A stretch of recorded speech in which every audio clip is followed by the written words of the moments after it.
TRS ఎల్పీలో మంత్రి జగదీష్ రెడ్డి మాట్లాడుతున్నారు. ఇప్పుడు లైవ్ లో చూద్దాం.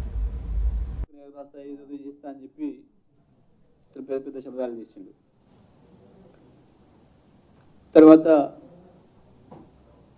మా సీఎం గారు కేసీఆర్ గారు మాట్లాడుతూ చాలా విషయాలు మాట్లాడుతూ జాతీయ రాజకీయాలకు సంబంధించిన విషయాలు మాట్లాడుతూ విద్యుత్ సంబంధించిన విషయాలు కూడా చెప్పారు స్పష్టంగా. అప్పుడు ముఖ్యమంత్రి గారు వారిని డిమాండ్ చేయలే, ఏది ఆయన చేసిన ప్రామిస్ను అమలు చేయమని ఏం అడగలేదు. మళ్ళీ వాళ్ళ కిషన్ రెడ్డి గారు ఆత్మవంచన చేసుకొని మాట్లాడుతున్నాడు. కిషన్ రెడ్డి గారు కేంద్ర మంత్రిగా ఉండి తెలంగాణ రాష్ట్ర ముఖ్యమంత్రి గారు చేసిన ఆరోపణలకు సంబంధించి కావచ్చు, లేదా అడిగిన ప్రశ్నలకు సంబంధించి కావచ్చు, ఒక్కదానికి కూడా సమాధానం చెప్పలేక సతమతం అవడమే కాదు, బీజేపీ కేంద్ర ప్రభుత్వం మోడీ రూపంలో చేసిన తప్పుల్ని సర్ది చెప్పుకోవడానికే సతమతం అయిపోతున్నాడు. పాపం ఏదేదో కన్ఫ్యూజన్గా మాట్లాడుతున్నాడు, గందరగోళంలో మాట్లాడుతున్నాడు. బియ్యం ఇచ్చింది, ఇది ఇచ్చింది, అది ఇచ్చింది, కేంద్రం ఇంకేందో ఇచ్చింది, నీళ్ళు ఇచ్చింది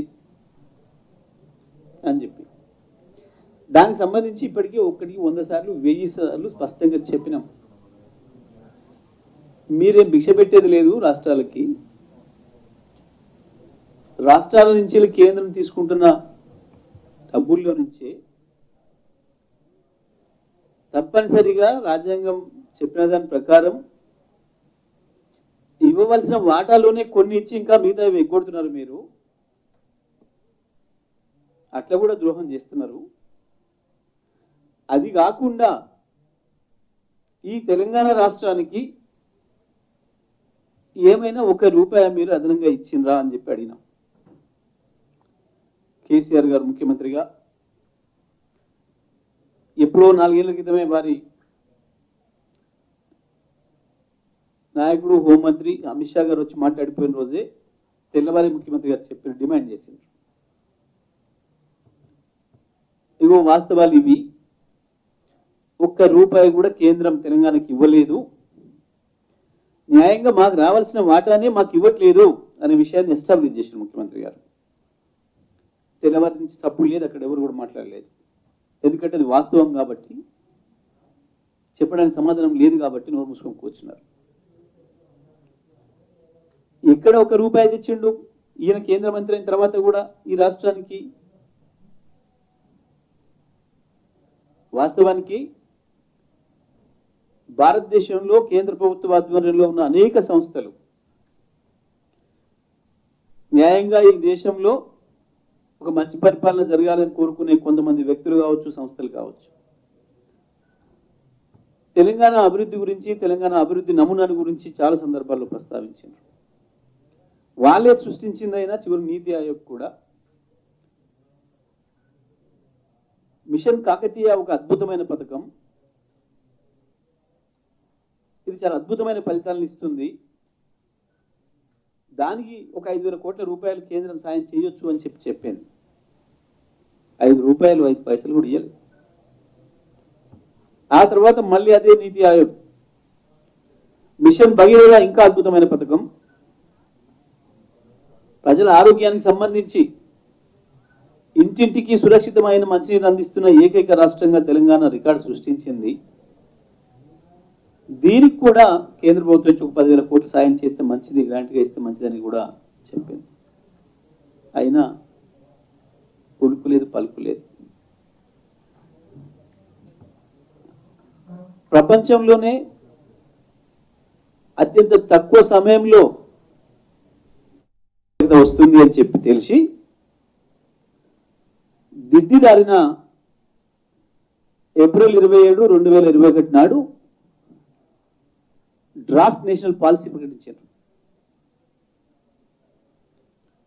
preparation of draft national electricity policy 2021 అని చెప్పి ఇవాళ ఈ పాలసీని అమలు చేస్తున్నారు. దీనికి చట్టంతో పని లేదు.